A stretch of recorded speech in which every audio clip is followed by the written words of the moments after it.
Conectando, bienvenidos.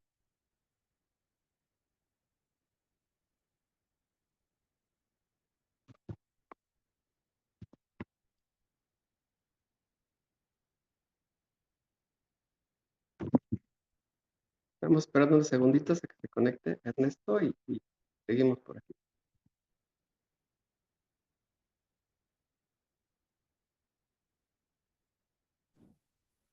La grabación la vamos a repartir entre Fuerza Migrante y Latinamente y la vamos a poner en nuestros sitios web para que tengan acceso a ellas. Va a estar en nuestros canales de YouTube para que sepan de esto. ¿Cuál es la dirección, Leo? Es latinamente.org, pero vamos a poner ahí un link para la grabación. Se los vamos a hacer llegar a través de la página web de Latinamente y José Aguilar nos dirá exactamente dónde.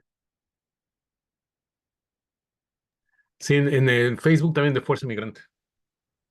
Lo mando. Déjame ver cómo es.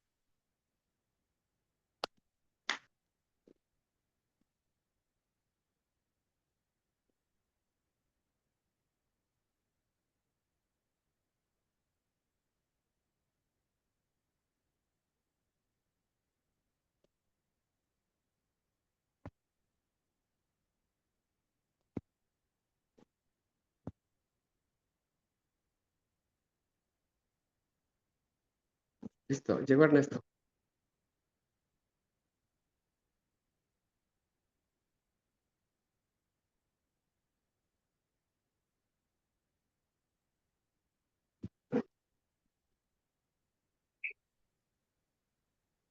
Hola, muy buenas tardes. Perdón por la tardanza, disculpas.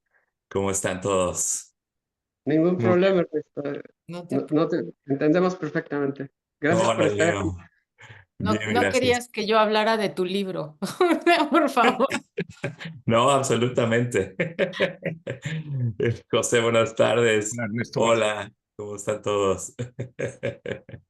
Ok, Gaby, adelante, por favor. Sí, bueno, Muy bien. pues, Leo. Mira, bienvenidos a todos y todas y todes los que nos acompañan esta tarde con Ernesto Castañeda, al cual saludo con mucho cariño. También saludo a Gaby Romo y a José Aguilar, que son nuestros buenos amigos y colaboradores también. Bueno, voy a compartir con ustedes una historia sobre cómo nace Latinamente. Bueno, pues nace a partir de la necesidad de brindarles apoyo y apoyar a las comunidades latinas que viven en los Estados Unidos y también a nuestra gente que se encuentra del otro lado de la frontera, no solamente a los mexicanos, a toda la gente que se encuentra en el sur. Durante años hemos trabajado cada uno por nuestra parte, haciendo trabajo por separado desde nuestras trincheras, como representantes de nuestras diferentes almas mater, Somos Ibero y la Red UNAM, ¿sí? Y en algún momento coincidimos en tantas cosas que hacemos juntos, así que decidimos unir nuestros propósitos y bueno, pues juntar todos estos esfuerzos y así fue como nació Latinamente. Hoy es uno de nuestros primeros eventos, hemos estado trabajando en muchos de ellos. Nuestros propósitos decidimos que es involucrar a todos los actores relevantes y organizaciones de la comunidad, abordando los retos que afectan el bienestar de nuestros hermanos latinos y también a los de ascendencia latina. Y de ahí surge. Queremos fortalecer y colaborar con iniciativas que brinden apoyos a quienes más los necesitan y a los más desprotegidos y vulnerables, nuestras personas. Eh, bueno, eh, Bienvenidos y ahora los dejo con manos del maestro Jorge Aguilar. Perdón, José Aguilar. Perdón, José, ya tanto cambiando el nombre. De Fuerza Migrante. Adelante. Recuerda que es Pepe Aguilar. Yo sé, yo sé. Ujú, ujú. Me traicionó. Exacto. Adelante, José. No, te agradezco, Leo. Bueno, buenas tardes a todos. Yo represento a José Aguilar de México, de Puebla originalmente. Eh, Estoy parte de la Fundación Fuerza Migrante, del movimiento Fuerza Migrante, que es una institución, una organización sin fines de lucro que tiene el objetivo de empoderar o de buscar el empoderamiento de la comunidad migrante mexicoamericana particularmente, pero latina en general, darles las herramientas, los conocimientos, los programas para que tengamos realmente ese poder económico, social, cívico que nos merecemos y que lo debemos tener tanto en Estados Unidos como en México a través de la educación. Como ustedes saben, muchos de nuestros compatriotas vienen y de centroamericanos también vienen de sus países de origen con muy bajos niveles educativos y nuestra intención es proveer esas oportunidades de educación para que tengamos ese empoderamiento cívico, social, económico en nuestras comunidades, en nuestros países, nuevamente México, Estados Unidos, Centroamérica. Yo dirijo la fundación en particular, que está basada en Washington, entonces voy relativamente seguido ahí. Y a través de eso es que he tenido oportunidad de conocer a todos ustedes, a la mayoría de ustedes, y me da mucho gusto que estén aquí. Además, tuve la oportunidad también de conocer recientemente al profesor Ernesto Castañeda, un gran mexicano, ilustre mexicano, que está haciendo muchas cosas también por la comunidad migrante y por los mexicanos. Él es, como ustedes saben, es el director del Centro para los Estudios Latinos y Latinoamericanos del Immigration Lab de American University y también es profesor de la maestría de Sociología, Investigación y Práctica en esta universidad, American University. Es un autor prolífico de no solamente libros, sino también de artículos académicos. Ha estado de profesor visitante en la Sorbona, en Francia, en otras universidades en Europa, y siempre estudiando nuevamente el tema de migración, salud, las disparidades de salud, las poblaciones vulnerables y los movimientos sociales y políticos cívicos en estos países. Entonces, el último libro, evidentemente, es el que vamos a presentar hoy. Nos da un gusto tenerte aquí. Es doctor Castañeda, y adelante, por favor, Gaby. Sí, muchas gracias y muchas gracias Leo y José por las presentaciones. Y bueno, pues tuve la fortuna de empezar a leer el libro de Immigration Realities de Ernesto Castañeda y también de Karina Sione. ¿Es como se pronuncia, Ernesto? Sí.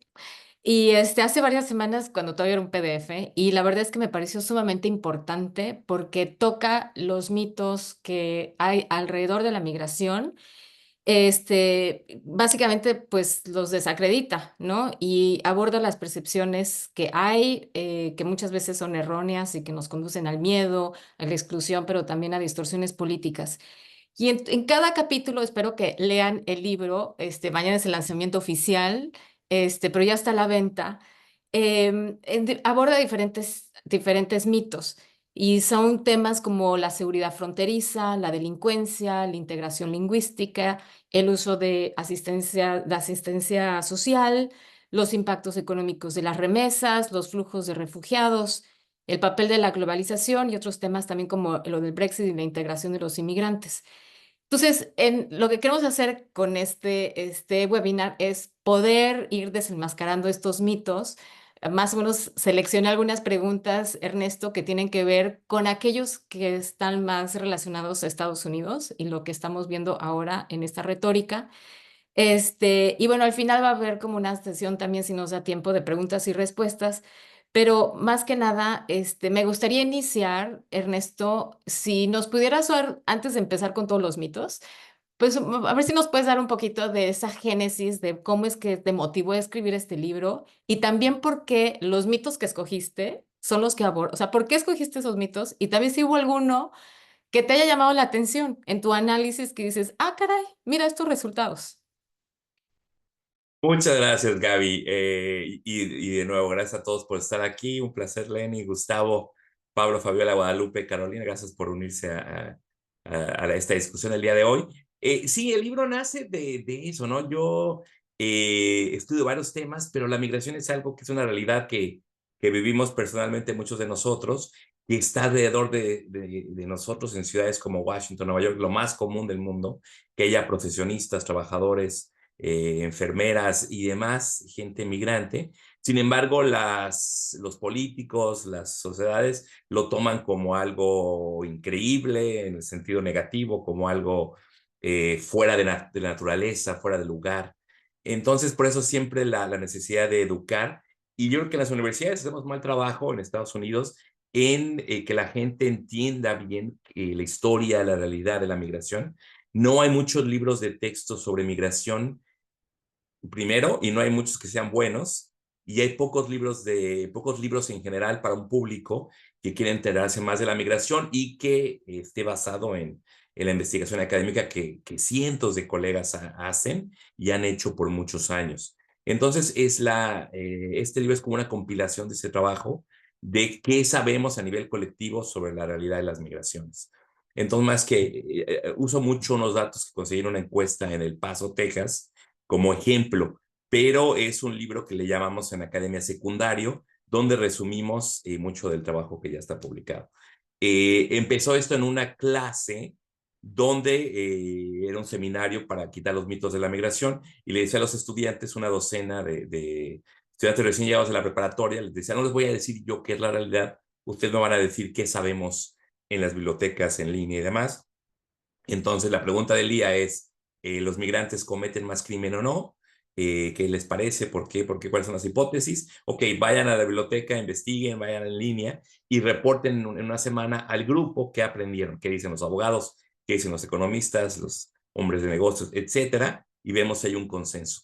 Entonces estos mitos fueron seleccionados porque hay consenso, o sea, la evidencia, el grosso de los datos indican que hay una respuesta de un lado u otro, o son temas que yo he también trabajado por varios años, donde sé que tengo un argumento que hacer, que lo puedo defender en una corte, en un espacio público, que puedo debatir con alguien que no esté de acuerdo, podemos platicarlo y bueno, ver dónde nos arrojan los datos. Y la última es, ¿qué me sorprendió? El escribir siempre es algo muy creativo, muy productivo en sí mismo.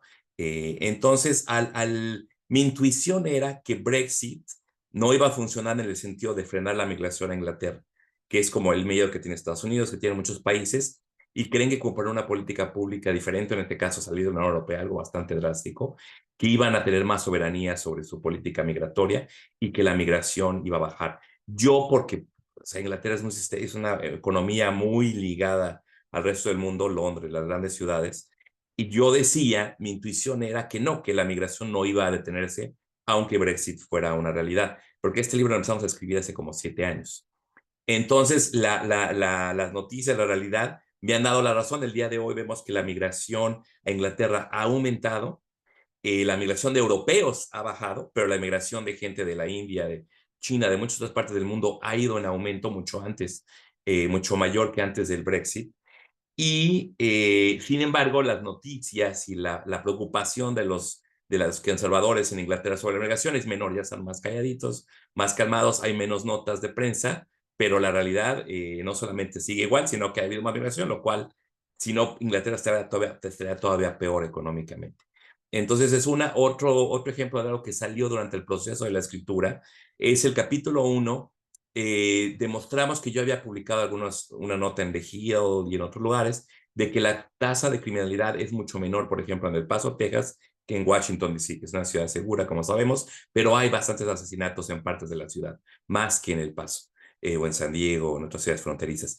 Eso lo sabíamos, pero lo que salió nuevo a la hora del proyecto es que la frontera es en general muy segura para los ciudadanos, para la gente blanca, para el ejército, los que trabajan en la frontera fronteriza, todo mundo, excepto mi gente de color, que se ve muy latina, muy extranjera, niños, mujeres, los más vulnerables, sobre todo los migrantes indocumentados. Para ellos sí, la frontera es un lugar mortal, ¿no? Muchos mueren en el trayecto, en la interacción con la patrulla fronteriza, ejército y demás, y con el desierto. Entonces, los que supuestamente vienen y hacen la frontera peligrosa son el número uno, la víctima del medio ambiente y el medio político y social que creamos en la frontera. Esos perpetuadores de violencia son los únicos victimarios de cierta violencia.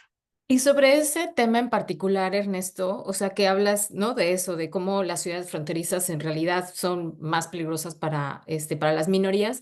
Entonces, o sea, ¿tú qué propondrías como alguna solución para garantizar la seguridad de todos? Sí, o sea, el segundo capítulo es que los muros fronterizos no sirven, o sea, poner un muro, una valla, púas, cámaras. Para una casa, en el contexto mexicano, pues lo hacemos y hay cierta lógica, ¿no? Pero en el caso de la migración, la gente puede llegar a tocar la puerta y decir, estoy pidiendo asilo, y el gobierno le ha dicho, pues pásale, o tienes una cita con CBP One y demás, pásale, pues toda esa infraestructura está un poquito de más. Entonces, la manera de crear menos muertes en la frontera, de que sea más seguro para los migrantes, para la gente en tránsito, para los ciudadanos, que haya más control, más orden, que sepamos quién está dónde, en el caso de que se cometan crímenes, son las vías legales, ¿no? De que haya maneras de entrar, como lo tenemos ahora para estudiantes, trabajadores altamente calificados, diplomáticos, hay avenidas legales para que nosotros podamos migrar y podamos migrar con nuestras familias, ¿no? Pues si lo queremos contra los hijos, a la esposa, al esposo, puedan venir. Para muchos trabajadores agrícolas o temporales, se les da el permiso, pero solo como trabajador a la persona en edad adulta, lo cual a largo plazo la gente que se establece, deja ese programa se establece, va a querer traer a la familia de manera indocumentada porque no hay muchas avenidas de hacerlo. Y para gente que quiere trabajar en el mercado, no, que va a trabajar en un mercado como plomero, electricista, etcétera, y no hay visas, entonces van a venir de manera regular y esa es la gente que se pone en peligro y la gente que muere en la frontera.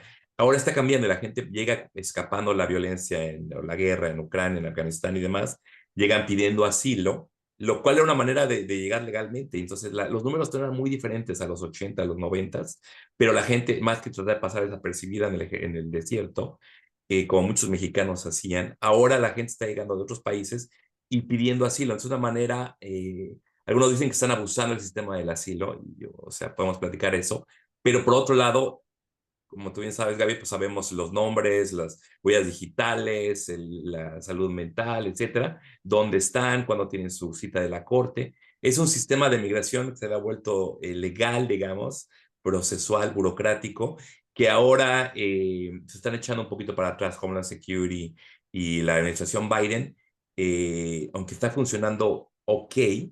Dicen que si Kamala Harris quedará como presidenta, lo harían de manera distinta. Eso yo creo que es otra discusión. Pero hay maneras, o sea, la respuesta es políticas públicas más inteligentes, donde se ponga como dice Kamala Harris, ¿no? Se puede controlar la frontera y al mismo tiempo tener un sistema más racional y más humano de inmigración. Yo creo que va por ahí. No es imposible, es relativamente fácil, sea la voluntad política. Oye, Ernesto, ¿ya se cuenta esto de, o sea, el mito o de lo que se oye tanto es de que, bueno, las tasas de la criminalidad de los inmigrantes, ¿no? Son los criminales, básicamente es como nos han querido poner. Y contrariamente a los estereotipos, lo que tú dices es de que los inmigrantes generalmente cometen menos crímenes que, o sea, la gente nativa, ¿no? Y habla sobre investigaciones que muestran pues esto. Y a mí me gustaría si pudieras elaborar más sobre este dato, yo de alguna forma poder tener los argumentos cuando viene o sea, discusiones sobre este punto y también, pues, si nos puedes hablar de cómo abordaste y analizaste los datos, ¿no? Que refutan estos estereotipos tan negativos de los migrantes. Así es, Gaby. En el libro, por eso es bueno que lo tengan, hay un par de grafiquitas. No tenemos PowerPoint porque lo hace menos ameno, pero a ver si brevemente la pueden ver. O sea, esta es la gente con papeles, pero los nacidos aquí, la gente con papeles y la gente sin papeles. O sea, la mitad de esto y esto es como la mitad de esto. Entonces, en grosso modo, es eso. O sea, esos son los datos de Texas, que es un país, digo, un estado con leyes bastante fuertes contra la migración indocumentada. Y los datos oficiales de Texas demuestran esto. Tenemos también hemos visto, se pueden ver los datos de gente que está en la cárcel. Y sabemos que un latino o un afroamericano es más probable que cabe en la prisión si se le encuentra culpable de un crimen. Pero incluso aunque la aplicación de la ley no es la misma, los latinos están subrepresentados entre la población carcelaria estadounidense criminal y en Texas. Y a pesar de que por el hecho de ser migrante, mucha gente acaba no es prisión, pero acaba ¿cómo se dice? Pues son aprendidos y están privados de libertad en centros migratorios que no les cuentan no es penal, no es una pena que están cumpliendo, pero bueno, no pueden salir, no pueden hacer nada, ¿no? Entonces, ese hay un problema que hay, pero lo que es muy claro, o sea, no solamente lo digo yo, los datos del Paso muestran lo mismo. Le preguntamos a la gente si alguna vez han tenido un problema con la ley, si han estado en prisión. Las tasas son muy, muy bajas. Pueden decir, bueno, pues están mintiendo, ¿por qué van a aceptar que lo hicieron? Ok. Vemos, por ejemplo, uso de drogas. Las drogas fuertes, mientras más generaciones pasen en Estados Unidos o más años pasen en Estados Unidos, se aumenta y se llega a los niveles de otros tejanos. Pero la gente que está recién llegada de México en El Paso, muy bajos números de índice de uso de drogas, y esto lo he publicado en un journal de salud pública. Otros colegas lo han verificado, no lo han probado. Y lo que hacemos en el capítulo es que citamos, pues sí, yo creo que cientos de estudios que han hecho criminólogos, gente que hace seguridad fronteriza, etcétera, etcétera, donde encuentran eso, que las ciudades fronterizas son muy seguras, que los inmigrantes tienen menos probabilidad de cometer crímenes, y que los indocumentados son aún más los que menos crímenes comiten. Y uno puede decir, pero es que no lo vemos, no lo reportan los medios, bla, bla, bla. Y sí, cuando una persona indocumentada hace un crimen, Donald Trump y otros nos lo dejan saber muy claramente, está muy representado. Y los homicidios no son datos que se puedan esconder fácilmente en Estados Unidos. Un homicidio es un crimen que se va a contabilizar y época de impunidad se va a encontrar quién fue el culpable. Entonces, a pesar de todo eso, los latinos inmigrantes están muy abajo. Y para terminar esta respuesta, tiene mucho sentido, ¿no? Los migrantes vienen a trabajar, saben que si no tienen papeles, pues los pueden sacar muy fácilmente, y si vienen escapando el crimen organizado, pandillas y demás, su vida puede estar en peligro, y quieren ayudar a su familia estando aquí, mandando dinero, pues están ayudando a sus familiares que dependen de eso para sobrevivir. Entonces no van a ponerse en riesgo por robarse algo en el CBS o cometer un crimen mayor. Saben que pueden pasar la prisión y después ser deportados, tener un double jeopardy. Tienen varios castigos por el mismo crimen. Entonces, lo saben. Y igual, por lo mismo, desafortunadamente, los migrantes indocumentados son, y lo vemos mucho en Nueva York, José lo debe saber muy bien, son las víctimas de la migración, gente que haciendo deliveries de comida o de cosas en Nueva York en bicicletas o motos. Algún crimen organizado local les puede pedir el dinero, les llaman los cajeros automáticos en patas, de que un mexicano recién llegado o otro latino probablemente tiene mucho cash, mucho efectivo con ellos, sobre todo el día de la paga. Entonces, si alguien quiere encontrarse con dinero de manera fácil, pues roba a mano armada o en grupo a un migrante. Es una manera muy fácil de hacerse con efectivo. Y el migrante, por miedo y por el estatus migratorio, es poco probable que vaya a la policía y lo denuncie. Exacto. Oye, y en el tema de las remesas, o sea, este es otro tema súper, pues, de polémica, ¿no? Y también creo que aquí hay muchos datos que cambian la realidad sobre las remesas.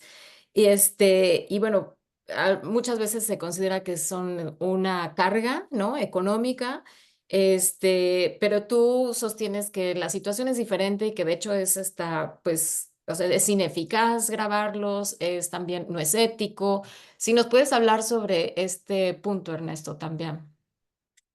Claro que sí. Hay mucha desinformación sobre las remesas. Esto parte, y no sé, no conozco el origen de todos los que están aquí en la audiencia, pero bueno, yo creo que parte del problema de esto se da en el Banco Mundial y en el Banco Central Mexicano. No porque haya tergiversación de los datos o de los fondos, sino porque Philip Rata, un economista de origen de la India, hace varios años, estamos hablando de 20 años que llevo trabajando este tema, él quería hablar de migración de una manera positiva, sin politizarlo, sin hablar de la gente que se le consideraba mala, ilegal y demás. Entonces él quería hablar de los efectos positivos de la migración sin meterse en el tema político, decía él. Entonces hablaba del dinero que mandan a sus países como un flujo financiero que se podría discutir de manera objetiva en foros como el Banco Mundial. Entonces, desde entonces, el Banco Central Mexicano ha tenido un papel central en contabilizar muy bien la entrada de remesas, que son dólares, que traen moneda dura para la balanza de pagos de un país. Es muy útil. Entonces hay muchos beneficios de hacerlo. Países como México o Turquía han intentado inclusive inclusive ir a foros internacionales y pedir préstamos diciendo, oye, préstame 20 millones de dólares porque no te preocupes, la diáspora me los va a mandar el próximo año, yo te pago porque ya estamos seguros que nos van a mandar ese dinero, ¿no? Entonces se ha financializado mucho esa figura y los gobiernos, por ejemplo, El Salvador, el 25% del Producto Interno Bruto de El Salvador son las remesas que llegan de Estados Unidos, sobre todo. Entonces ahí un poquito de la dependencia de los bancos centrales de esos fondos, porque son manera dura, que es más confiable que la venta del petróleo, que el turismo, que se ven impactados por muchos sectores. Entonces, desafortunadamente mucha gente compara esos rubros y dice, México recibió cantidad récord de remesas este año, y cada año es un récord. Y llevo 20 años viendo las mismas notas de prensa de que los mexicanos mandan más dinero y lo celebran mucho los periodistas, los políticos, y no está mal, pero un par de cositas. O sea, es como si todos ustedes tienen un salario o sus familias tienen un salario.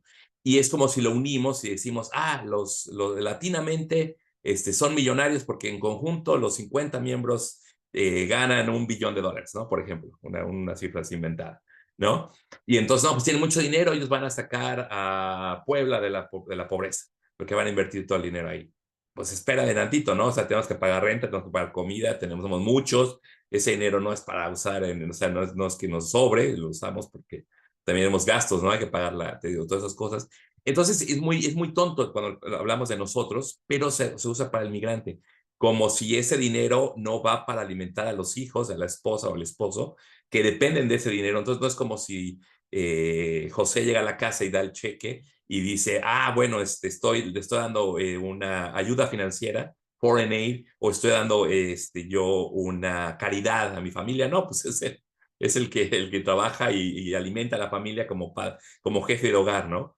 Entonces las remesas son lo mismo, pero con familias que están divididas en dos países, familias transnacionales. Entonces, muchas veces, la gran mayoría de las partes, y tenemos otro libro que se llama Reunidos, que acaba de salir también, donde explicamos que, bueno, la remesa llega porque el papá o la mamá o los papás están, en este caso, en Washington, y los niños pequeños o el esposo están en Puebla, en Jalisco, en Chiapas, en Centroamérica, y reciben ese dinero. Entonces sí hay un aumento del gasto y del ingreso familiar, pero a costa de no ver a tu papá, no ver a tus hijos 10, 15, 14, 20 años. O sea, no son gratis. Y ese dinero no es dinero ni de Estados Unidos del gobierno, ni del gobierno mexicano, salvadoreño, hondureño, etcétera. Son traspasos, en la gran mayoría, entre familia, privados, ¿no? Entre tus cuentas de banco en diferentes países o en Western Union, pero que va a tu esposa o a tu mamá para que compre medicinas, compre comida, como le ayudarías si estuvieras en tu país. Entonces,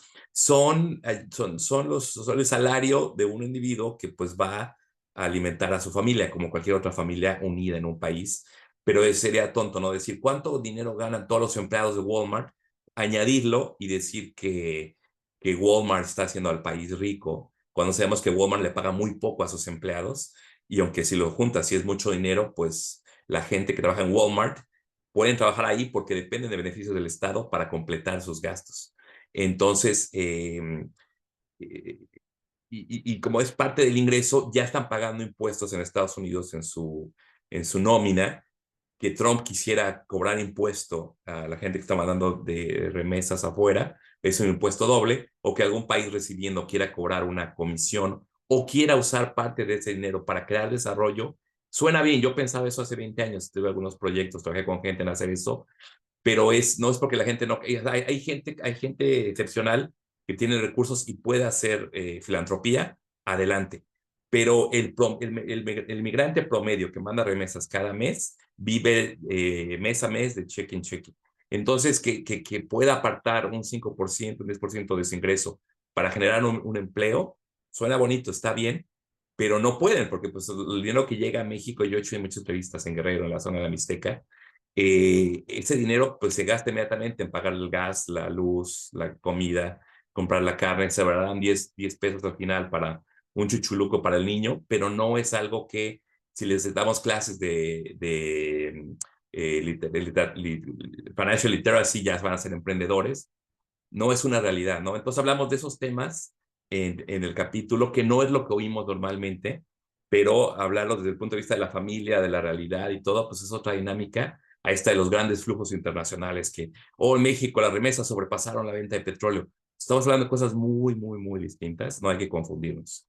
O sea que esa misma, digamos que esa misma narrativa, pues no solamente sucede acá, pero también en los países receptores, el cómo se interpreta la remesa. O sea que esos totales, como dices, pues no se pueden comparar porque de hecho la manera en que se usa el dinero es muy diferente ¿no?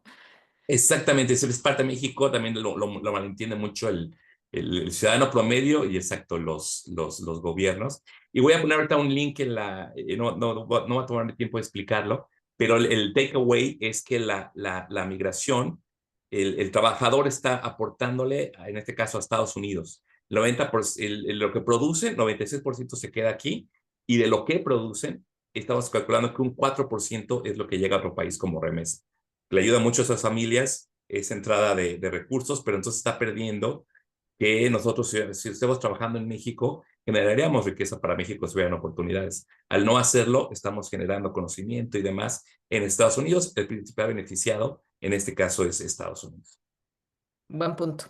Oye, y sobre las barreras del idioma, que son un tema importante en tu libro, me parece que lo mencionas, de hecho, como que en varios momentos, ¿no? O sea, tienes su capítulo, pero también está salpicado en varios momentos.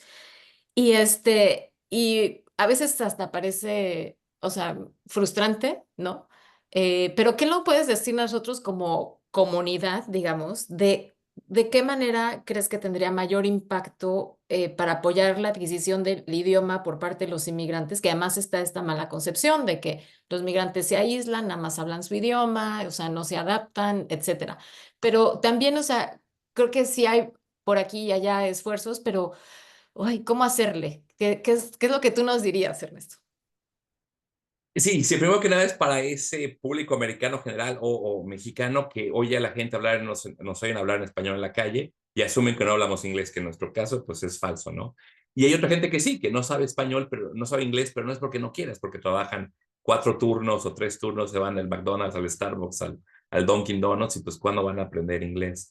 Entonces está ese challenge, pero primero que nada, o sea, a nivel histórico, que los italianos, los alemanes, los suecos, etcétera, aprendieran inglés, es algo que tomó 2 o 3 generaciones. Entonces, cuando ves si está esa segregación autogenerada, como dicen algunos, que no es cierto, o creada, pues lo tienes que medir en los hijos de los inmigrantes, los nietos. Y incluso en El Paso, Texas, al lado de Ciudad Juárez, con una población mexicana muy importante, ahí también vemos que ya los nietos de los migrantes, su español es muy, muy malo, aunque tendrían oportunidades de practicarlo y hablarlo todo el tiempo. Entienden algunas palabras, las entienden, pero de que te lo puedan escribir o leer es imposible. Toma mucho esfuerzo, mucho tiempo, mucho trabajo, muchas ganas. La gente dice, bueno, ¿para qué? Mantener el idioma de la herencia de la familia, sea ruso, sea yiddish, lo que sea. Eh, para la primera generación es duro, nunca va a ser el idioma materno de la primera generación, pero el cómo aprenderlo, pues sí, o sea, si uno trabaja con gente que habla inglés o lo necesita para los negocios, la gente lo aprende del día a día. Aunque es muy curioso, por ejemplo, en Nueva York hay muchos coreanos que tienen tiendas de la esquina de víveres y como contratan a mucho mexicano, aprenden primero español que aprenden inglés, ¿no? Entonces, pues te aprendes el idioma de la gente con la que trabajas. Mucha gente mexicana en Nueva York, en Washington y demás, están en las cocinas, están como voice boys, están con otros latinos hablando en español, entonces pueden hacer trabajo excelentemente bien como buenos chefs y cocineros sin tener que hablar en inglés, o les toma mucho tiempo y lo van aprendiendo poco a poco. Pero si la mujer está en casa y está un poquito aislada porque está con el día a día, pues tiene pocas posibilidades de hablar inglés, entonces es una realidad. En Estados Unidos no hay un sistema bueno, casi no existe, de clases en inglés para adultos en las tardes. Hay una que otra fundación non-profit que tiene alguna bequita y depende de las ayudas o no del gobierno local en ese momento, pero no es suficiente para la gran demanda que existe. Entonces, la solución es la solución es que en el lugar donde trabajan haya una hora dedicada al aprendizaje. Entonces, por ejemplo, una que estamos empezando o lo estamos reactivando en American University, tenemos mucha gente que limpia las oficinas que son de origen salvadoreño, mujeres ya grandes, que no hablan inglés y no van a tener tiempo no van a dejar de ir a la iglesia el domingo para ir a una clase de inglés, no van a dejar de llevar al nieto a la práctica del fútbol por ir a una clase de inglés. Entonces, terminando su turno, los que trabajan en la noche muy tempranito, con café, galletas, jugo de naranja, una clasecita de inglés, o los que trabajan en el día durante la hora del lunch break, ahí que tengan algunas pequeñas clases, creo que eso puede ser muy atractivo de que no tienen que desplazarse, porque lo que le falta a un migrante no solo es dinero, sino también tiempo. La gente trabajadora migrante en nuestras ciudades no tienen tiempo para el ocio ni para descansar. Entonces tampoco tienen tiempo para superación personal, para aprender, para esas clases extras. Entonces es que los empleadores o las non-profits les lleven esos servicios a donde trabajan. Y hemos platicado un poquito con Leo. Ese es parece que va por ahí. Ya te platicaré en un par de años qué tanto inglés aprenden estas personas, pero de otra manera es un reto importante, pero le ayuda. O sea, a un migrante saber inglés, puedes tener mejor trabajo, mejor sueldo, defenderte mejor tus derechos laborales, etcétera. Entonces hay que movernos nosotros como comunidad, pero en el peor de los casos, si un migrante no habla inglés, a nivel práctico no es el fin del mundo porque pueden seguir trabajando, pueden seguir teniendo un ingreso, los hijos van a trabajar el inglés, los hijos traducen y demás. Entonces, no hay una prioridad en invertirle en eso por parte del Estado porque los migrantes son muy hábiles en encontrar una manera de sobrevivir y hacer lo que tienen que hacer a pesar de no aprender el idioma, que es increíble. Para uno como turista es muy difícil, pero los migrantes lo solucionan del día a día. Entonces, el gobierno también aquí se entiende de eso. Ujú. Oye, y por último, mi última pregunta para después tener un poquito de espacio para las personas que tengan preguntas muy puntuales y saber de tu opinión. Cuando hablas de integración de los migrantes, también ofrecen ustedes como un modelo de mejores políticas de integración. Entonces, si nos puedes compartir un poco más sobre eso, Ernesto, qué es lo que hace este modelo exitoso, pero también cómo las diferentes ciudades podrían implementarlo. Sí, gracias, Gaby. La integración, o sea, asimilarse es convertirse en hacerse uno igual, ¿no? Entonces, mi vecino, él es evangélico, él no come tal cosa, él vota por Trump, yo voy a hacer lo mismo para ser como él. O sea, pues no es tan fácil y no por hacer lo mismo que hace él, uno va a ser igual, ¿no? Uno viene con lo que viene uno, con el idioma, con la religión. Eso, lo bonito de Estados Unidos y las ciudades donde funciona bien esto, es que el respetar las creencias, el conocimiento, lo que trae, lo que contribuye un migrante, sea quien sea, que se le valide, no se le vea como peor o mejor, sino que se le acepte es un gran beneficio para la salud mental de ese migrante y para esa comunidad, porque entonces puede usar uso de esas conexiones empresariales o de negocios, de inversión, de conocimientos que puedan trabajar en lo que estudiaron. Es un reto que no es fácil, pero cuando se le permite al migrante llegar como es él y desenvolverse como sus posibilidades, es muy benéfico para todos. En el caso, por ejemplo, de París, se le pide al inmigrante norafricano que se olvide del Islam en la vía pública inmediatamente, lo cual pues es una gran petición. Y no es que están pidiendo que Francia se vuelva un Estado islámico, como dicen los locales, no es cierto, pero sí el Estado francés le pide al musulmán, al judío, que no tanto al católico, que mantenga su religión muy calladita, muy privada, muy como y es algo, pues para una persona religiosa es una gran petición, ¿no? Y igual con la parte lingüística, con la parte del deporte que te gusta jugar, la música que te gusta escuchar, la comida que te gusta comer. Lo bonito de Estados Unidos es que podemos celebrar nuestra cultura mexicana, las ofrendas, el pan de muerto, los tacos, y es algo que pues ustedes hacen muy bien y es algo que nos beneficia, nos alegra, etcétera, y no le estamos quitando, haciendo daño a nadie. Y eso lo permite muy bien el sistema americano. En otros contextos, eso está mal visto, ¿no? Eso es que no se quieren integrar, no sé qué. Y entonces, más de crear integración, crea la segregación o crea... Entonces, la cosa no es asimilarse y hacerte igualito y copiar al local. Eso es artificial, no va a funcionar de ningún lado. El mantenerse completamente aislado es algo que cuando la gente no es aceptada como sí, pues se segrega porque no le queda de otra, es segregado. La gente no elige estar segregado 100%. Entonces la habilidad de ir a trabajar en inglés, ser un profesionista, hacer todo muy bien con los colegas de otras partes del mundo como igual, pero diferente, y a la vez en la tarde, el fin de semana, uno escoger qué partes de la cultura celebrar o no, esa combinación de poder estar muy integrado a nivel económico, a nivel político, a nivel social, y poder guardar sus diferencias, es muy saludable mentalmente, enriquece al país, a la ciudad que lo recibe, y es una manera de seguir con lo que nos gusta, de lo que éramos o lo que somos, a la vez que estamos aprendiendo nuevos idiomas, nuevas habilidades, haciendo nuevas amistades, creando relaciones creando una familia binacional, bicultural, etcétera. Es algo que damos por sentado en Washington, en Nueva York y demás, pero es un éxito que tiene Estados Unidos que ha sido muy exitoso en convertir de gente de todo el mundo, los hijos, los nietos ya son americanos, si son tan buenos en ser americanos que esos nietos muchas veces de migrantes son la gente que ahora dice, no más migración, los migrantes, bla, bla, bla, bla, bla, porque convierte de esa diferencia en americanos muy fácilmente. Y México también ha convertido a mucha gente de muchas partes del mundo en gente muy mexicana. Y igual en México a veces la gente dice que los nuevos inmigrantes están queriendo cambiar esto, queriendo hacer lo otro.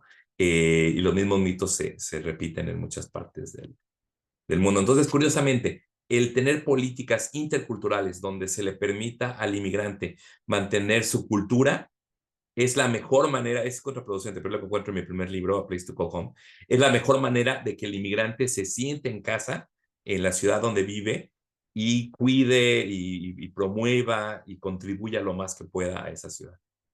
Súper. Oye, muchísimas gracias, Ernesto, pero yo tengo todavía más preguntas, pero no quiero tomar todo el tiempo, el espacio, y porque está sumamente interesante y la verdad es de que me encantaría que la gente también lo lea porque tocas también otros temas y con muchos datos, con mucha investigación, lo cual yo creo que a todos nos debe ayudar a tener una mejor idea, pero informada sobre este tema tan controversial. Y me gustaría, pues, abrirlo también. No sé si hay gente que tenga preguntas y aprovechen que está aquí Ernesto, porque, o sea, yo creo que todos nos hemos enfrentado en un momento dado a entrar en discusiones en donde tienes que defender la migración o romper con el mito que te están, del cual te quieren convencer, ¿no? Entonces aprovechen ahorita que igual no está tan relacionado al libro, pero sí está relacionado de alguna forma, aunque no lo haya puesto como un capítulo. O sea que también si alguien tiene alguna pregunta, adelante, aprovechen el momento que está aquí Ernesto Castañeda. Sí, yo tengo una pregunta, Ernesto. Eh, Muchas veces presentamos datos a una audiencia que está relativamente cautiva y alineada con lo que uno piensa, ¿no? La gran pregunta o el gran reto, no más que la gran pregunta, el reto siempre es cómo conversar con esas audiencias que están en el polo opuesto al tuyo en, por ejemplo, el tema de migración, que está muy, ahorita, como tú sabes, muy debatido y grandes extremos. ¿Cómo empezar a construir un puente para aquellas poblaciones que no entienden la migración y el impacto de la migración? ¿Cómo construir ese puente? ¿Qué sugieres tú? Sí, gran pregunta, José. Es importantísima y es como triste, porque, por ejemplo, en teoría, este evento está abierto al público. Otros Mm. eventos que he dado últimamente es pláticas. En teoría, me gustaría que hubiera gente, ojalá que haya gente aquí que no esté convencida y no tengan pena a preguntar, a discrepar o a decirme, no estoy convencido en tal por tal cosa, dime más. Ese es el objetivo del libro. La gente que está abierta a cambiar su opinión, que al leer el libro pueda tener una mejor opinión. Y más que nada, como decía Gaby, a darle munición, argumentos, datos, frases a gente como ustedes que son más pro inmigración y tal vez alguna vez quisiera nada más un pequeño duda, ¿será cierto eso del crimen? ¿Cómo lo explico? Esperemos que el libro pudiera dar un atajo para decir, bueno, esto es lo que sabemos y lo dice ese profesor y si no estás de acuerdo, bueno, él es el que mintió, el que está haciéndolo mal. Entonces, como hacer esa triangulación. pero el libro no lo va a comprar alguien que ya dice que la migración es mala y que quiere que la migración sea cero. No va, o sea, no, el libro no está escrito para él porque no o ella, porque ni siquiera van a acercarse al libro. Entonces es un reto porque estas pláticas será muy bueno que estuviera aquí gente más agnóstica o gente en contra de la migración por falta de datos, pero que estuviera abierta a escuchar el otro lado de la moneda. Pero no se da. Un libro anterior que tengo se llamaba Construyendo Fronteras, Building Walls, y la verdad le fue muy mal al libro, yo creo que por lo mismo. La gente que estaba fuera del muro, pues ya, a favor del muro no tiene que comprar el libro. La gente que está en contra igual dice, no, pues yo no estoy para construir el muro, ¿para qué leo ese libro, no? De que es un poquito más de cómo excluimos a la gente con el lenguaje, tal vez fue un mal título al final, porque la gente lo tomó de manera muy política, y entonces estás a favor, estás en contra, y no hay espacio para ese debate de encuentro de desacuerdos o preguntas de verdad, o aprender del uno al otro, o tratar de convencernos. Es a lo que se da cada vez menos. Entonces, tu punto es bien tomado, tu diagnóstico es verídico. ¿Qué hacer al respecto? No lo sé. Estoy abierto a cualquier sugerencia de cómo llegarle a pues en este momento electorado y en otro momento el público que está mal informado. Bueno, esa es la otra. O sea, aparte es la gente que ya tiene sus prejuicios, es muy difícil cambiarlos. Pero está también este libro muy enfocado a gente joven, a estudiantes. Varias universidades lo están usando como libro en clase. Entonces, lo mejor, inocular, o sea, antes de que la gente va a oír muchas cosas negativas de la migración, pero mientras más jóvenes puedan escuchar los argumentos positivos de la migración, esa es la mejor manera de evitar que la desinformación sea tomada como real. Entonces, un poquito a futuro, ¿no? De que cambiar un poquito el debate, pero sí, ahorita ya una semana de la elección, lo sigo intentando, sigo haciendo ahí disparos por aquí y por allá, pero es difícil convencer o cambiar el punto de vista de alguien que va a votar por Trump, sea latino o no, y porque la migración es el tema más importante. O sea, están equivocados en muchos sentidos y lo puedo debatir, pero va a ser muy difícil cambiar su opinión, creo yo. ¿Cómo le llamarías, cómo le hubieras llamado entonces ese libro para que se vendiera? Para que realmente lo leyeran los otros. Sí, tal vez los daños del lenguaje de exclusión o el mito de la sociedad homogénea, algo así más general, hubiera sido más cercano al espíritu del libro. O sea, Cruz Frontera sería muy timely, muy del momento, pero a la vez se polariza mucho, ¿no? ¿Puedo hacer una pregunta? Adelante, Gustavo, por favor. Eh, Me llama la atención que muchas veces nos focalizamos todos, no solamente ahora en esta charla, en un ítem, pero me da la sensación que el problema no es migración sí, migración no, negro sí, blanco no, es realmente el tema de la inclusión, lo que acabas de mencionar, que creo yo que a nivel global hay una crisis de inclusión.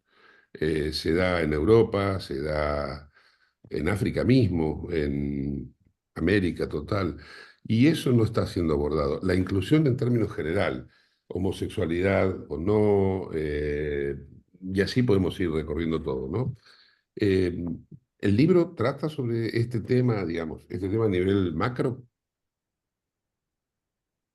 Sí, la verdad, sí, ese es el principal reto y es donde los migrantes, los individuos migrantes donde lo sufren más, ¿no? Esa exclusión o positivamente la integración.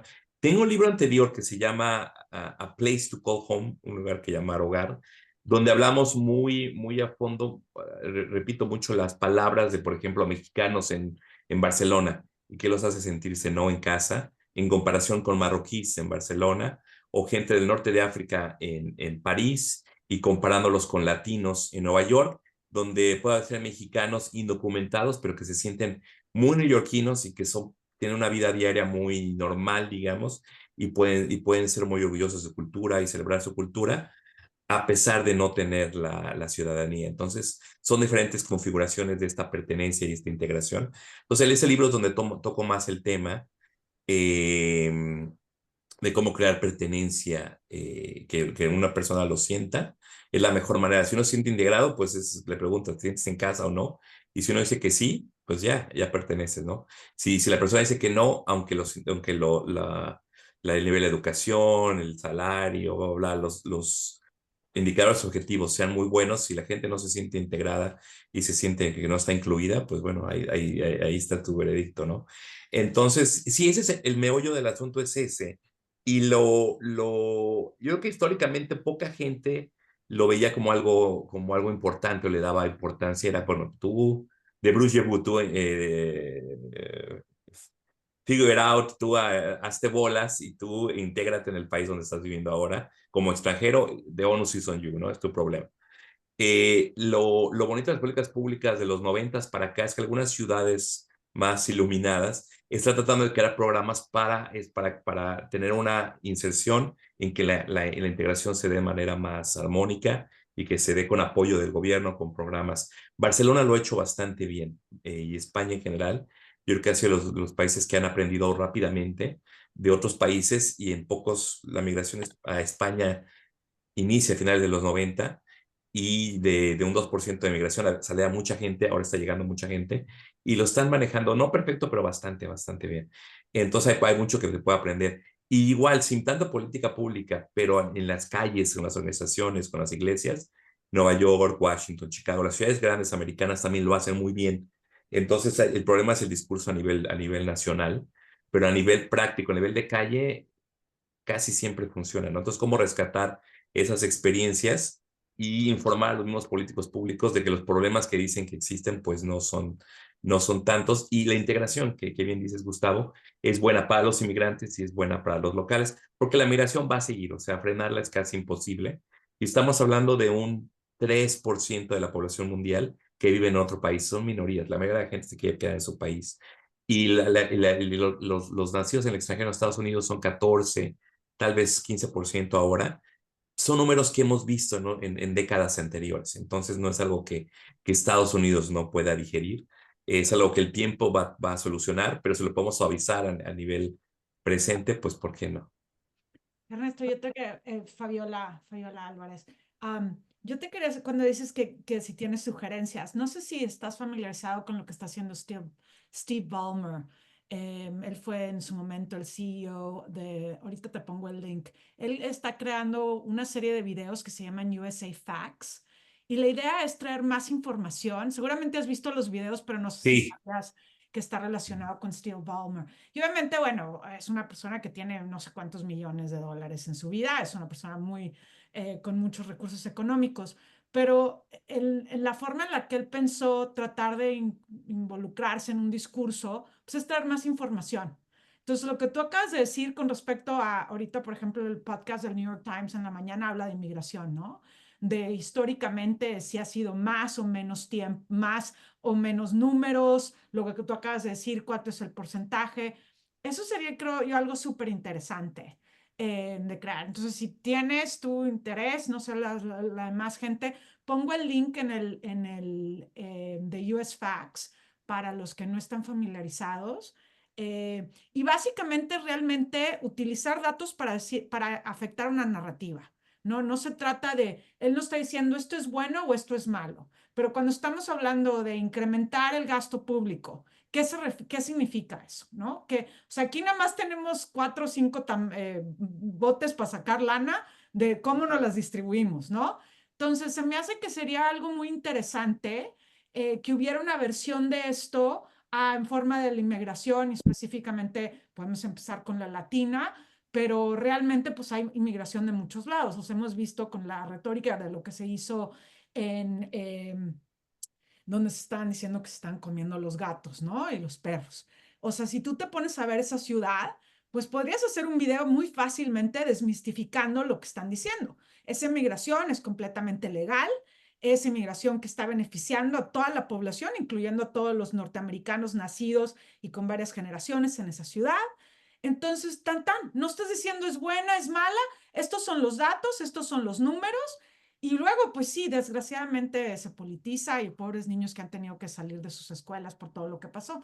pero yo siento que, no sé si obviamente si podemos ser tan responsivos, ¿no? Pero a la hora de decir, bueno, obviamente cuando uno da sugerencias también se tiene que unir. Yo no te estoy echando más trabajo, pero yo encantada de colaborar en un proyecto como este, tanto para recaudar fondos o encontrar una manera de quién se uniría. Pero me parece que lo que está haciendo él, yo muchas veces, yo trabajo para vivienda. Muchas veces voy y busco, oye, ¿cuántos light tech hay y demás? Y tiene ciertos datos que son muy básicos, ¿no? Y que yo le puedo presentar a alguien que no entiende cuál es el subsidio que existe para la vivienda en Estados Unidos, que es muy bajo, y la cantidad de vivienda que se necesita, que son entre 3 y 8 millones de unidades, depende a quién le preguntes y dónde estén localizadas y cuánto cuesten y de quién las pueda comprar, ¿no? Y si son para rentar, dependiendo de muchas cosas. Entonces, ya puse el link ahí, encantada, así con Gaby, con la persona que tenga contacto contigo, de unirme a eso y pues ver cómo encontramos dinerito pues para producirlos, porque pues, obviamente, pues, o decirle a Steve, ¿no? Oye, ¿cómo ves? Tal vez te pueda haber una asociación con él bajo la forma tan apolítica que lo hace, ¿no? Es cuestión de datos. La gráfica que tú acabas de hacer, un video chiquito de cuánto es la inmigración, históricamente cuánto ha sido, tan, puras mentiras, caballeros, así, señores y caballeros, ¿no? O sea, esto no es verdad y pues vamos a ponerlo como es, ¿no? Pero no les estás diciendo, tienes que ser pro emigración a tu punto de quién llega a esto. Y yo siento que él empezó a hacer videos porque realmente la gente no leía sus long form essays, aunque él encantado de hacerlas, ¿no? Desgraciadamente vivimos donde estamos, el tiktokeo del mundo es lo que existe y pues él por eso empezó a hacer eso. Y de hecho su esposa fue la que lo metió, le dijo, esto es lo que nos vamos a dedicar a hacer. Y pues es un non-profit, ¿no? Pero pues bueno, es USA Facts, no más, no, o sea, estos son parte de los datos que existen, ¿no? Entonces no sé qué te parece. Bien, Fabiola, bien, bien, gracias. He visto algunos de sus últimos videos, están muy bien, están muy útiles. El público no los conoce, se ven los datos y ya dices, ok, es más, es por aquí, no por allá.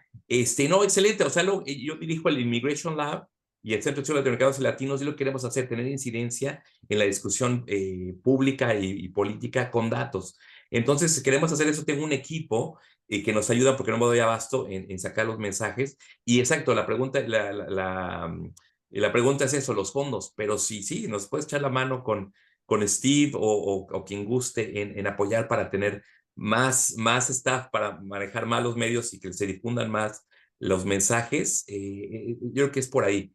Y te va a acabar la elección en una semana, pero el tema de la migración y los malos entendidos sobre la migración no va a continuar. Entonces, aunque gane Kamala, o sea, seguir con esa iniciativa. Entonces, te puse mi email en el chat. Con gusto sigamos platicando porque sí, o sea, a eso nos estamos dedicando. Pero no te creas, mucha gente no le quiere entrar al tema migratorio porque dicen que es muy político. Pero como es tú, o sea, mostrar los datos y muestra una historia muy clara. Sí, bueno, obviamente de tu boca, adiós con eso de que gane Kamala, pero independientemente, yo pienso que sí. Entonces te mando un correo electrónico, incluyo a Gaby. Gaby, tú dime a quién debo de incluir, obviamente, y veo que Guadalupe tiene su mano. Gracias, Viola Guadalupe. Doctor, muy buenas tardes. Tuve la oportunidad de verlo en una entrevista en México que le hicieron la semana pasada en Canal 11. Ahí fue donde lo conocí. Y me pareció, yo vivo en Pensilvania y me pareció muy importante lo que usted comenta, porque esta información que usted maneja es poco difundida aquí en Estados Unidos. Entonces, mi pregunta es si sus materiales, alguna vez usted tiene pensados en publicarlos en español. Porque creo que también nosotros tenemos que defendernos, pues nosotros mismos, a veces hasta con nuestra misma gente, ¿no? Porque tenemos información que no es, a veces como que muy confiable o no tenemos información muy bien cimentada. Entonces, mi pregunta es si usted tiene pensado hacerlos en español o traducirlos. Y la siguiente pregunta tiene que ver con la formación de recursos humanos en migración.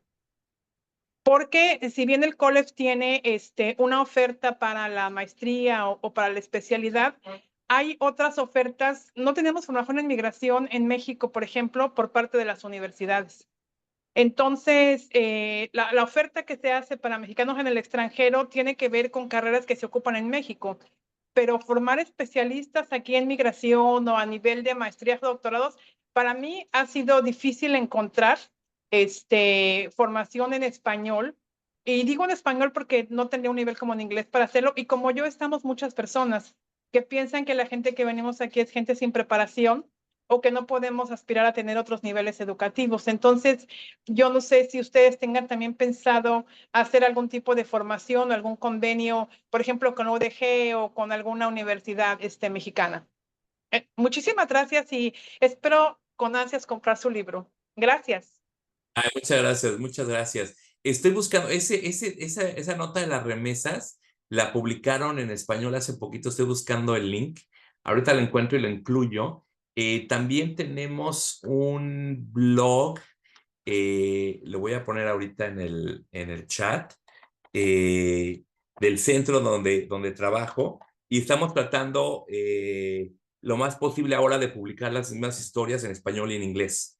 Porque totalmente de acuerdo, Guadalupe, esta información es difícil encontrarla en inglés, pero es mucho más difícil encontrarla en español.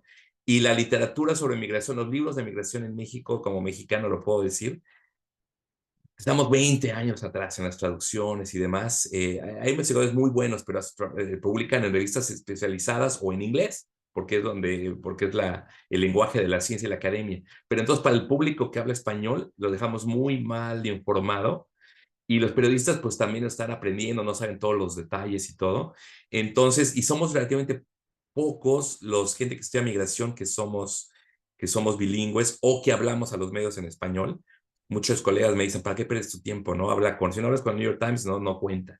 Y yo no, al revés, no quiero hablar con el New York Times, quiero hablar con todos los demás. La gente medios más, que tengan penetración a otros públicos. Entonces, el libro de las familias transnacionales ya lo acabamos de traducir, tengo que revisar la traducción y esperemos que salga pronto en castellano. Lo van a publicar en El Salvador, pero quiero poner el PDF gratis en los sitios. Entonces, un par de mesecitos se debe salir y están ahorita trabajando la gente del laboratorio en traducir este libro al español. Tengo los derechos yo en español para poderlo publicar como sea, y o sea, el chiste es que sea difundido, no ganamos dinero con estos libros, pero entonces me dedico a los derechos en español para poderlo traducir y para poderlo difundir. No me dio tiempo de acabarlo antes de la elección, pero vamos a tratar de difundirlo en un par de meses y vamos a trabajar con alguien en España para hacer un audiolibro en español también, que la gente pueda estar caminando, haciendo ejercicio, etcétera, y escuchar el libro. Eso también ayuda a hacerlo más ameno y más accesible. Entonces, gracias, Guadalupe. Gracias por escuchar esta entrevista, gracias por estar aquí y por decirnos que tenemos que seguir con los mensajes en español. Gracias. Carolina. Hola. Bueno, muchísimas gracias por la presentación. Gracias a Leo, a Gaby, a José por organizar esto que me parece que es súper importante. Y aunque ya falte poquito, pues estos esfuerzos siempre son muy buenos y creo que son muy oportunos. Yo tengo una duda desde hace mucho tiempo. ¿Qué ha pasado con todas las grandes organizaciones, MADEF, La Raza? ¿Dónde están? ¿Qué ha pasado con estas organizaciones que antes las oíamos todo el tiempo, con agendas muy claras? Ya no las oímos tanto. Em, ¿Qué pasa también con la posibilidad o no de que gobiernos se unan y promuevan acciones conjuntas, ¿no? Centroamérica, México, somos países de tránsito, de origen, de destino. Entonces, o sea, yo a mí cuando alguien me pregunta por el problema migratorio, siempre contesto que no es un problema, que es un fenómeno y que hay que atenderlo, ¿no? Bien. Entonces, a mí me gustaría entender, uno, qué le pasó a las organizaciones, porque antes se hacían muchas cosas con ellas. Gracias a muchas de ellas, a los bancos, se logró la aprobación de la matrícula consular de alta seguridad mexicana, hace muchos años. Entonces, había muchos esfuerzos y me parece que entiendo la politización también del tema, pero se han ido como desdibujando. Y luego creo que hay cosas que se podrían hacer interesantes a nivel regional. Entonces, ¿dónde están todos esos contratos? ¿Dónde se inserta esta nueva visión de ver el tema migratorio como de movilidad humana? Gracias. Excelente, Carolina, gracias. Eso es algo que yo casi siempre digo, no lo dije hoy, pero hay que repetirlo y estoy muy de acuerdo. La inmigración no es un problema, o sea, ya, si empezamos así, ya empezamos mal. La inmigración es un fenómeno que no es nuevo ni se va a acabar. Es como que amanece el sol sale en la mañana, así alguna gente migra. Entonces, eso muy de acuerdo. El que los países apoyen, sí, o sea, rápidamente yo creo que el consulado y la embajada mexicana están haciendo buen trabajo y tratando de colaborar esfuerzos con los colegas centroamericanos y demás es bueno. Ayer tuvimos una reunión en American University con la embajadora de Costa Rica y embajadores de África y otros países en tratar de trabajar sur-sur para coordinar estos esfuerzos y estos discursos. Y toma tiempo, pero hay que hacerlo más, totalmente de acuerdo. El tema de las organizaciones latinas. Bien, muy buena pregunta. O sea, me puedo tomar bastante tiempo con esta, vamos a simplificarlo. El problema o sea, los movimientos sociales funcionan.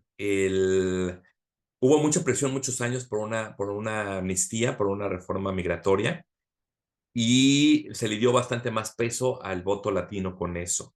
Eso se ha acabado, se ha despolitizado. Los muchachos soñadores que se organizaron por DACA. DACA existe gracias a ellos. Entonces es un buen programa de gobierno, hay que hacerlo ley, hay que seguirlo apoyando, hay que reabrirlo. Pero cuando DACA se hace United We Dream, por ejemplo, no es por atacar eso, pero hay varias organizaciones que representan ahora esa generación, ese movimiento de manera organizada como una organización sin fines de lucro registrada y todo en Washington, D.C., cambia la naturaleza y entonces van a eventos, se toman la foto, los invitan a la Casa Blanca cuando hay un anuncio, se hacen parte de ese ecosistema, pero yo creo que eso les hace más difícil para ellos el hacer una advocacia confrontacional contra un gobierno amigo como el gobierno de Biden o un gobierno demócrata o tampoco tienen mucho diente contra un gobierno republicano. Entonces, tienen su papel, pero por eso es bonito ver que latinamente se ha formado, va a crecer, que está Fuerza Migrante, porque se requieren más nuevas organizaciones, organizaciones más de base, nueva sangre, nueva gente, venir desde afuera, tener estar más cercanos a la experiencia migratoria. Por ejemplo, algo que es interesante, puede ser controversial, ¿no? Pero que la campaña de Kamala Harris esté liderada por una latina es bueno, pero que sea la nieta de César Chávez no es malo, pero tampoco es bueno en sí, ¿no? O sea, ella qué ha hecho, qué ha demostrado. No la conozco a nivel personal, no tengo nada en contra de ella, pero creo que ahí los demócratas, por el nombre, por la identidad, creen que ya con tenerla a ella ya tienen el broto latino comprado. Y pues mucha gente ni siquiera sabe quién es, ¿no? Nunca la han visto ir, nunca la han escuchado hablar, nunca ha tenido idea. Es una persona, ¿no? Y no es su abuelo, no es César Chávez, que, bueno, tenía su trabajo de base, sus marchas, etcétera, etcétera, conocemos bien. Hereda ese manto, pero bueno, no es lo mismo, o sea, y podría ser genial, pero es otra generación, es otro perfil. Ella es, que será cuarta, quinta generación mexicano-americana, pues, o sea, no tiene por qué tener idea de la gente que está llegando de la Mixteca o de Oaxaca o demás a Estados Unidos estos años, ¿no? O de otras partes del mundo. Entonces yo creo que hay un poquito, los latinos estamos tan fuera de las decisiones de gobierno que creen que un latino y un latino es lo mismo, ¿no? Pero hay muchos latinos, muchas experiencias. Necesitamos tener muchos latinos puertorriqueños, cubanos, venezolanos, mexicanos, nacidos aquí, nacidos allá, izquierda, derecha, centro, para empezar a representar nuestras diferentes voces. Entonces el problema es ese, que con estas organizaciones se cree que ya por invitar a X organización ya se tomaron en cuenta los latinos, pero es muy difícil para esas organizaciones muy organizadas, con un buen récord oficial en Washington, mantener esa conexión con las comunidades en Las Vegas, en Arizona y demás, es muy difícil. Algunas lo hacen bien, otras no lo pueden hacer porque no tienen los recursos, no tienen la gente, no tienen el vaivén. Algunas ni siquiera, y hay otras que solo se reúnen a nivel virtual y están por todo el país y trabajan en proyectos juntos, pero ni siquiera se conocen, ¿no? Entonces hay muchos retos para las organizaciones que no se pueden dar abasto y no nos pueden representar en el sentido de que igual, o sea, no tienen es un modelo que nace del Civil Rights Movement con el NAACP, esa idea de que los afroamericanos van a estar representados por esa organización. Pues no, o sea, le preguntas a un afroamericano, oye, ¿quién es el presidente del NAACP? Yo creo que ni siquiera saben. Yo sabía, yo tampoco sé quién es el presidente ahorita. Y no pueden hablar por todos los afroamericanos, ¿no? Entonces es un shortcut que usan los gobiernos para decir que están siendo inclusivos, pero es muy engañoso. Entonces tienen que haber organizaciones muy basadas en la localidad, ¿no? O sea, pues la red UNAM es muy orgánica, muy real, ¿no? Los Ibero y hacen que se reúnen. O sea, y estamos hablando de gente en particular, individuos, son comunidades de verdad, ¿no? De gente que se conoce, que sabe los nombres, sabes las redes, sabes las conexiones. El hablar de la comunidad latina, pues, o sea, no somos comunidad porque no nos conocemos todos, es imposible, ¿no?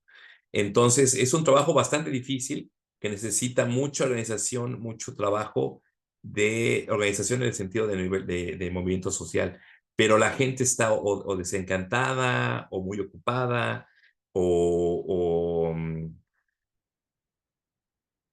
que se ha debilitado mucho esa fábrica. Y son otras generaciones, o sea, la gente que estaba muy movilizada en los 2003, 2004, pues ya son abuelos, o sea, ya es otra generación, ya tienen que dejar el manto a alguien, pero luego la gente que ya nació, creció aquí en un ambiente más pro-inmigrante, digamos, con Obama, pues no lo veía tan real, ¿no?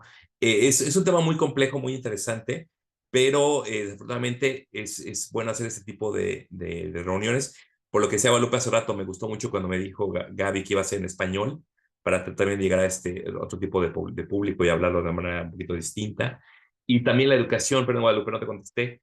Con gusto, si hay gente en México que quiere formarse y conocer más del tema migratorio para incluir más a la gente que pasa o que está llegando a México, y con gusto, porque sí hay poca información de calidad a nivel universitario en las universidades en muchas partes del mundo.